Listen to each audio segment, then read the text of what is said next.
ఓ ఇంటి పూజ గదిలో పాలరాతి సాయిబాబా విగ్రహం పాదం నుండి నీటిదారులు వస్తున్న దృశ్యాలు వెలుగు చూచాయి.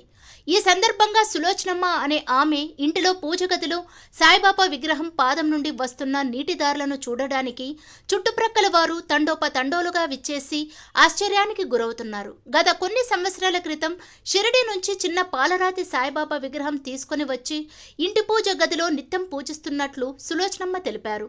మా ఇంటి ఇలవేలుపు ఆంజనేయ స్వామి అని, అదేవిధంగా సాయిబాబాని ప్రత్యేకంగా కొలుస్తున్నామని తెలిపారు. పూజ గదిలో దేవుని ఫోటోలతో పాటు చిన్న సాయిబాబా విగ్రహంకు పూజలు నిర్వహిస్తున్నట్లు పేర్కొన్నారు. గత 2 రోజులుగా సాయిబాబా విగ్రహం పాదం నుండి నీటి తడి ఆగుపించిందన్నారు. విగ్రహాన్ని క్షుణ్ణంగా పరిశీలించి నీటి తడి ఎక్కడి నుండి వస్తుంది అని కనుగొన్నారు.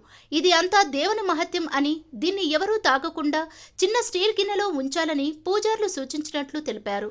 సాయిబాబా విగ్రహం పెట్టిన